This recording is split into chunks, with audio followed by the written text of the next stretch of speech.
All right. So I recorded this video last night in my studio, and I'm probably just going to interject in real time if the video needs it. Otherwise, I don't know how comprehensive it is, but it's interesting, I guess.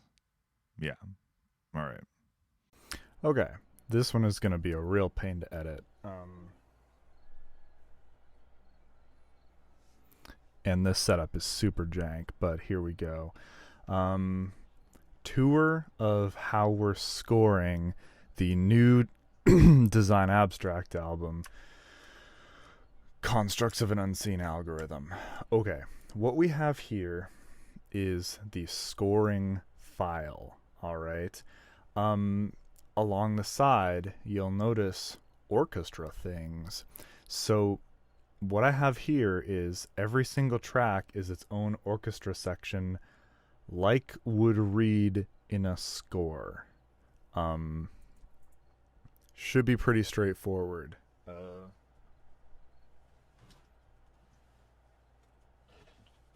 Just in case y'all have never seen something like this before, here's a Tchaikovsky symphony score. Okay, this is what the conductor sees. This is what the composer writes. It's not written out for individual instruments, but it's groups of instruments.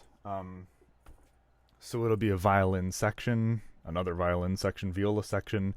You can see it all here, okay? So, if we solo violin 1, this is the sampler that I use for everything. The blue are key switches. They control these articulations.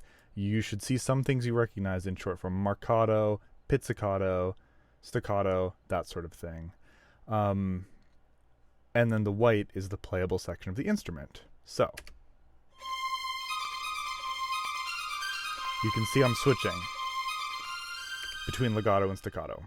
Very straightforward. All of these are loaded up in the RAM for every single instrument. If we go up to, say, French horns, here's all the articulations. It's split two ways because it's got a lot. So you hear my computer fuck up that first one?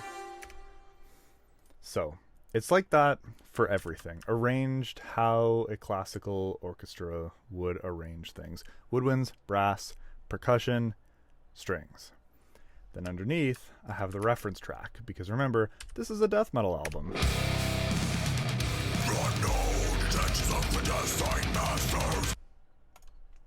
There you have it. So, every single track has a section or a solo instrument, depending. For example, there's only one contrabassoon, and you don't hear it too much. Laid out like this. So, if we selected everything except that, would it even let me open it? You have all of the notation, and then at the bottom you have all these random off-time things that are the key switches.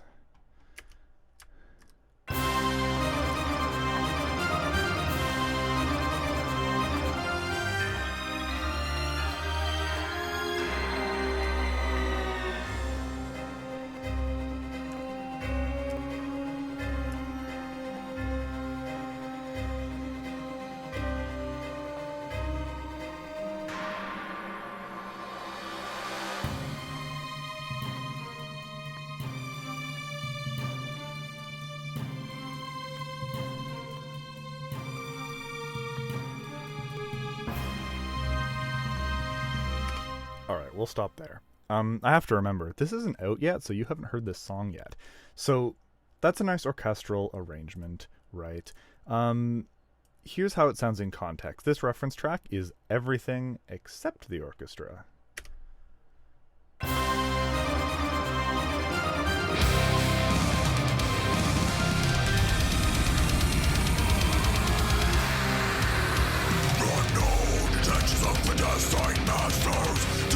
Of continuum, behold the fleeting conduit, machinations of a failing system. The dark dissipated across Disguise suffocates the mind, wicked again, summoners of the elite call from the beyond. There's never again, so in the emptiness clouds their eyes. Mental to give in the systems means they temporarily die. How can you not say? So, you might notice, hey, in those last couple sections, I couldn't even hear the thing. And yeah, so this is my goal for this album, is that I want the orchestral stuff to stand on its own as a composition, but not overwhelm the metal stuff. So with this, all I had written was just that horn part. Well, it's horn and orchestral chimes. So this was all I had written over this.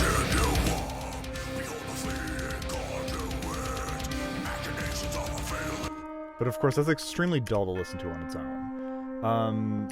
So I added some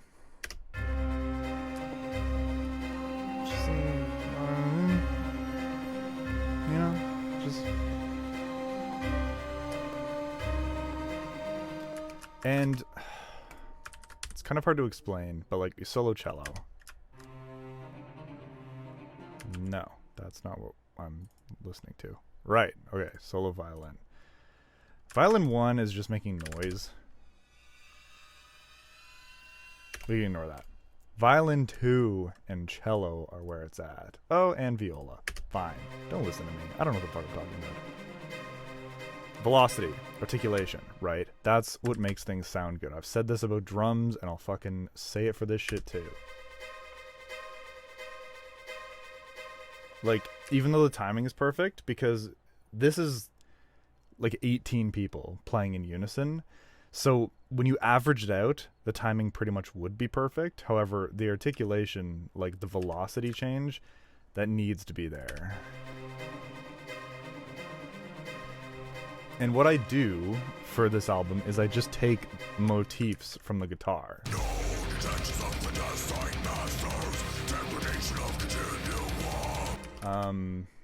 So that you still know where you are in the song. So the next part, if we skip to the chorus, I'll show it to you in context.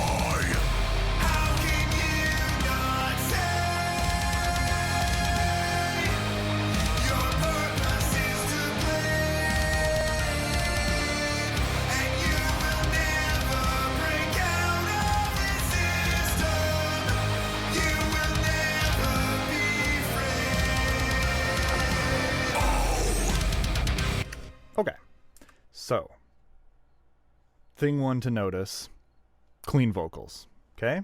We mute that.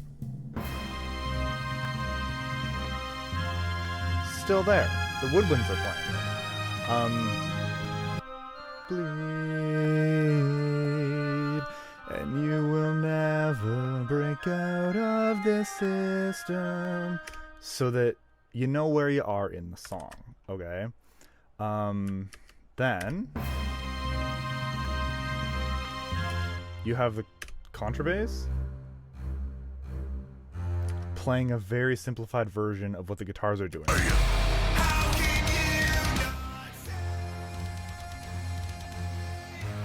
Kind of following the chugs, right?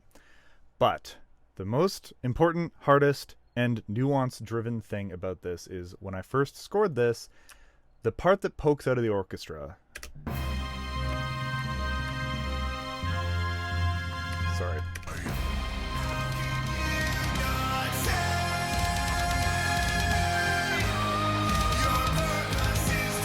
And then that sort of fades away. So this motif. Oh, fuck off. And then it kind of gets quieter.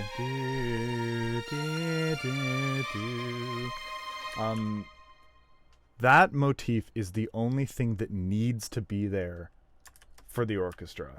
In full context, all of this shit, all of this nonsense, and all of this could be muted. And the chorus still works. Which means that in context, again, only because we want the orchestra to fully stand on its own as its own thing. That part intentionally pops out of the texture. It's significantly louder than everything else. Right?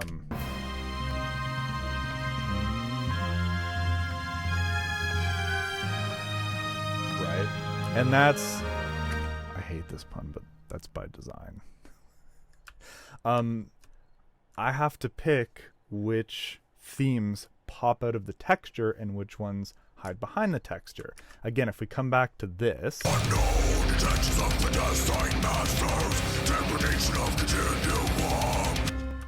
What are you supposed to be hearing? The horn and the chime.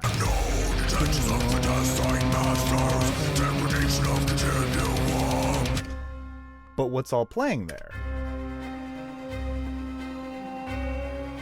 There's more going on, but all of the strings are just tying the orchestra to the metal so that it's interesting when you solo it and listen to it. And do I need to do that? Absolutely not.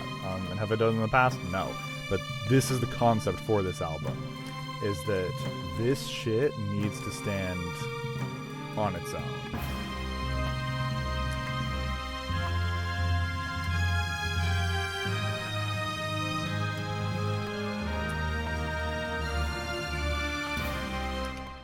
And to get even nerdier, so percussion, I've got a soft spot for percussion because that's what I auditioned for music school on, and that's what I spent a lot of my time doing. And people don't utilize it in creative ways or ways that I know are possible because I was forced to do it. So this percussion section is written for percussionists only. And some of it would be a little wonky. For example, you can count 1, 2... Oh, I guess that xylophone isn't there. 1, 2, 3-ish. Well, 1, 2, 3, 4, and 5. Right? However, the gong and the bass drum, you've got time there to switch between the two. And in some cases, you're two-handing it, two different instruments. The goal is to make it all playable on every instrument. Technicality aside, because there's this one really goofy part at the start where, like, if you listen to the guitars here, I fucking love that intro. Oh, the vocals and everything, it's so good. Okay, right, just triplets. Just because I was a little cheeky, xylophone's playing that. Can I play that? No. Somebody can. And it's doubled on the clarinets. Shout out Squidward. Yeah, there's fun little details like that. Which, yeah, is fun. But it's not stupid. And there's other parts, if we skip ahead, I didn't do it in... This is the first track, and we're moving on to the second. So this is the other thing, is that this album's gapless. So we're going to go to the end of track 1.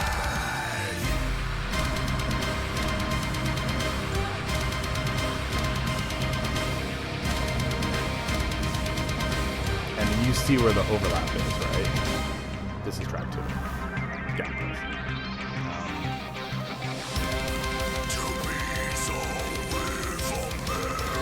So fine, whatever. But there's a part where I'm basically just doubling the breakdown with the orchestra. Very straightforward.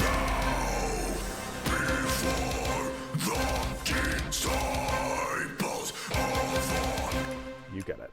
Then there's a gap. And there's held notes. Now, you can see in my original MIDI, which I just slammed down all into one thing, that they just overlap each other. Because why the hell not? Because, right, this is a computer. I can do whatever the hell I want. However, I'm writing this with a real orchestra in mind. So you can you should be able to see here that this first half is like the breakdown, and then the second half is when the strings come in. Viola keeps playing the staccato rhythm.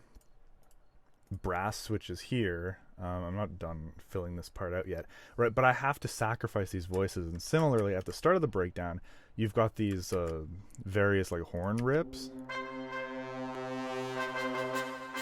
right? Which means that they miss the downbeat. So I have to beef it up in other places. And I also need to make sure that these effects don't actually overlap. Because, like, it kind of does. Same with this one. Like, no, that doesn't work. Gotta move that back so that it's feasibly playable. And, like, am I thinking about breaths? Sometimes. I'm thinking about breaths as much as I can, but again, nobody is ever going to be playing this, realistically speaking, so it's not that big of a deal. Not to mention, depending on the section, you've got things like stagger breathing, which the sample software doesn't give a shit about. You can't choose bowing, obviously. The program is very good for, like, the sampler is really good for like round robin stuff where it's like where like all those repetitions don't sound that repetitive, in a way that it's less cool on the percussion, though I should probably turn that on. Yeah, okay, so the other cool thing about the sample software is that you can pick your mic positions. And what I've done through the entire thing is close mic, panned to accuracy. I'm trusting if you're watching this, you know how a classical orchestra is, like, presented on a stage, right? So this is accurate panning. Oh, okay. Very good. Our first interjection took longer than I thought it would. So, a couple of things I want to bring up. First of all, my sampling software has close mic, stage mic, and surround mic. Yet I only used the first two, and then I threw it in a reverb plugin. Why didn't I just use the surround option built into the sample software? That's a great question, and one that I ask myself regularly. Answer one, I don't want to turn it on for like the fucking 25, 30 tracks individually. Second of all, I haven't used it a lot, so I don't know how it sounds and I don't trust it. Third, I can shape the reverb plugin when it's on its own thing, and it kind of matters for something like this. Right now, I have a slightly tweaked Sydney Opera House thing or whatever. I think it's the Sydney Opera House, but I like scooped some mids. And the thing is, like, orchestras and classical instruments have like a shit ton of mids, obviously. And death metal doesn't. So it's just that I can control it more, so I can roll it down just per section, which again I'm not going to do. I'm going to put it on the master bus when the time comes, so that I can roll it down, I can shape it, I can add brightness. Stuff I can't do in the sample software. I don't trust the farm mics. They might sound better, but probably maybe not for death metal. Yes. Okay, seating arrangement and panning. This is the other thing. So I looked up on the internet a seating chart for a classical orchestra, and I found out something interesting, which is that I'm not doing it quite the way I'm doing it the way I saw it in some performance, and it was a romantic performance, and I don't remember who, and it doesn't really matter. But I found this little sketch from like a 19th century performance. Okay, here's the seating plan for a normal orchestra, right? And then here's this random ancient one that I found. Mine is kind of somewhere in the middle. Which is interesting because I like having the violins left and right, and I'm going to be completely honest. I saw someone do it, and I was like, yeah, that makes sense. You get stereo imaging in real life. My problem was, which I'll address later on in the video, that I almost always have to write the violins in unison because now they're panned out, and so if one takes like a third or an octave higher, the melody is always pulled that one way, which now that I'm saying that out loud, it would have been anyway because violin 1 is always over there. So actually, I'm sticking by my decision. Violin 2 gets to sit on the other side. It gets to sit on, like, stage left. Yeah. And it's kind of fun because, like, you get to put the percussion where it would be in the back, which is sort of fun. And then stage mic, turn to half volume, okay? Then on top of that, all that's happening is per bus I have a reverb with 50% And that reverb is the same for every bus. I just didn't want to put it on the master because I didn't want to. That's all. And there's no other processing except for this EQ to try to tame some of the low end. And I'm scooping mids because it's a fucking death metal album and they're gonna get scooped. But it's like fairly conservative and I'm not doing anything else otherwise. If the dynamics are wonky, I change the velocities, right, in the orchestra.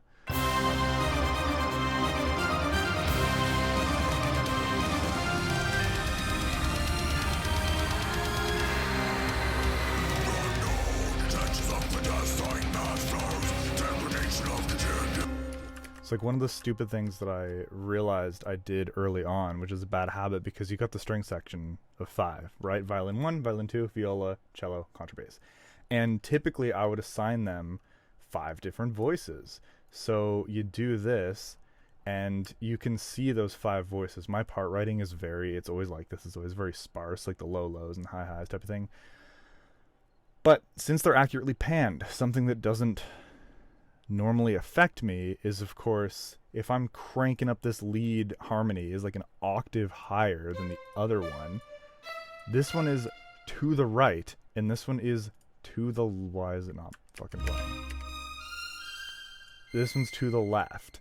And like in later things I'm going to stop doing that because they should be playing the same thing as much as possible, because then all of the high harmonies and high melody is panned left, and some things like that you can't avoid. You know, the contrabass, they are just to the right, so like you're gonna hear it a little more to the right. And like, oh, but you should center pan your bass and make it mono. I don't give a shit, because this is accurate to classical and that's what I care about. It's like, wow, you put a lot of faith in the classical way of doing things. Like, yeah, I do. I'm an elitist for both metal and classical. Yeah, and then the rest is just fun arrangement stuff.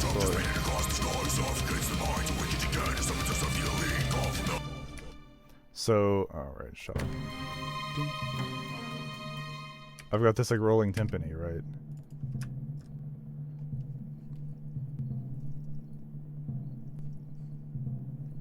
Which is kind of fun. The low note should be more humanized, but what can you do? Which goes with the cello.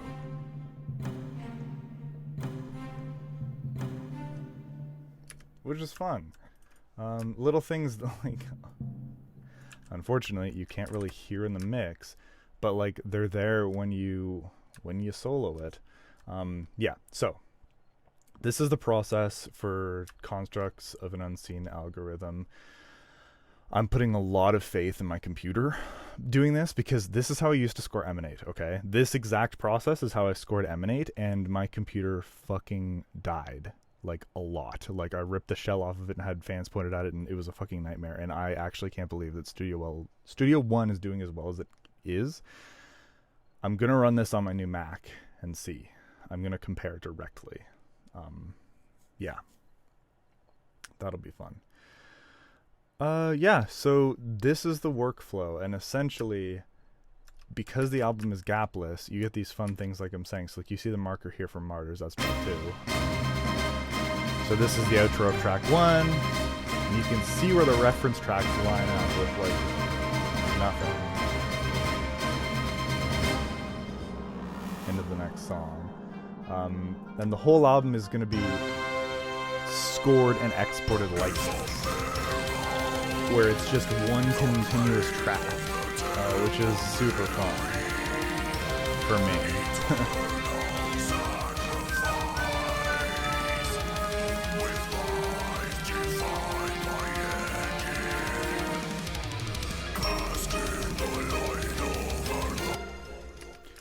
And so the way that I used to do it, the way that, here's the thing, we're gonna do like a brief history of why things have not been like this. I hate that the camera's over here and that this is so stupid. Let me just,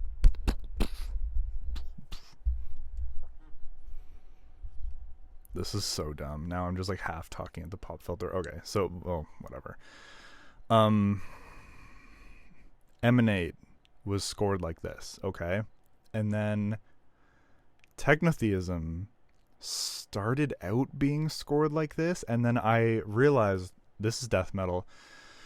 Nobody can tell the difference. I'm just going to start using string patches just to sketch things out, and then I'll fill them in later. And then I didn't. And then Metamtechnosis, I was kind of, the goal was to make these metal songs that stood on their own.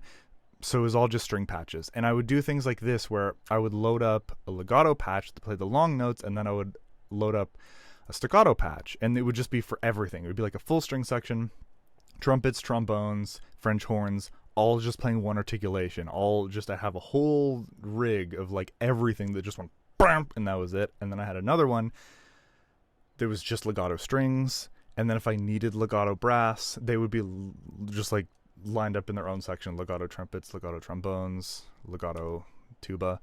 And you may think that that makes sense for workflow, and sure, it does, but it doesn't sound nearly as detailed. Because, of course, when you're putting these combination patches, it doesn't know which instrument is playing what. So if that note is feasibly in the instrument's range, every instrument is playing every instance of that note. And yes, it sounds loud and it sounds big, but it's not right. That's all it takes for me. That said, in Metamtechnosis, there were a couple spots where I broke into this type of scoring specifically. Most of it is just patches, like what I just described. But like the bridge and decryptor, that was scored like this. And then, of course, I said I was going to release an orchestral version of Decryptor, and then I never did. So this time, I decided to just, I'm not rushing anything. I'm going to make this album everything that I have wanted it to be. The vocals are super difficult. I don't know if you caught, first of all, the clean vocals are fucking great. Not to fart my own horn, but you've heard these fucking vocals, right?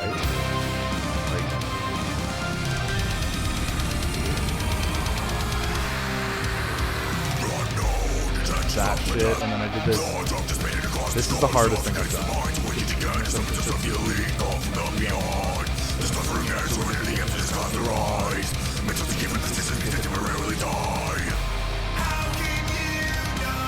So good.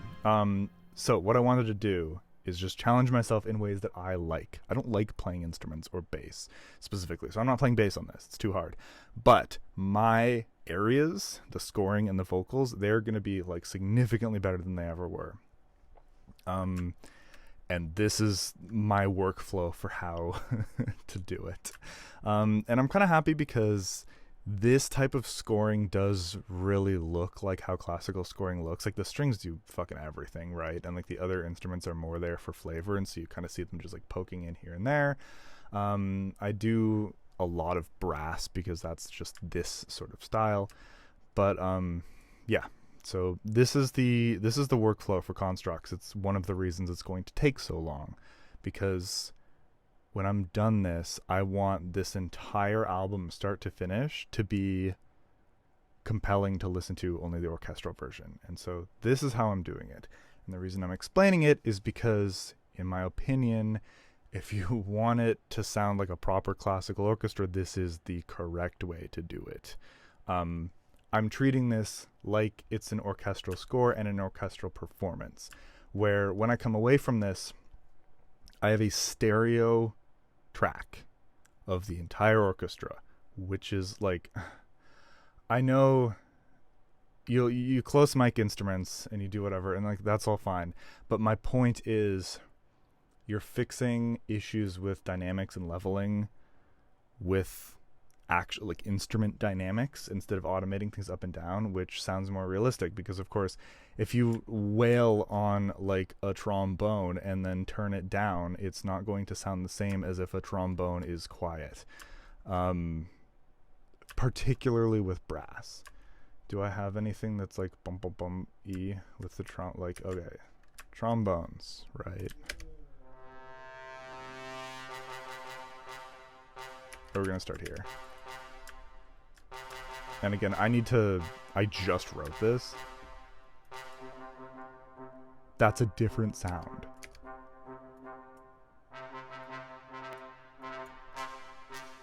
Those are different sounds. And if you just automate that volume wise, it's not going to sound right. You have to fucking do it.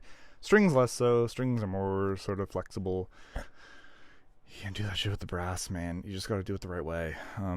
So yeah, this is how I do it with drums, right? I also just make my own session for the drums, and I drum design everything out, and then I export it to the mix file after. I'm doing the same thing with this. At the end result, there's going to be just a full orchestral thing divided up by track, and that's it. And any adjustments should be made here, because that's the musical way to do it.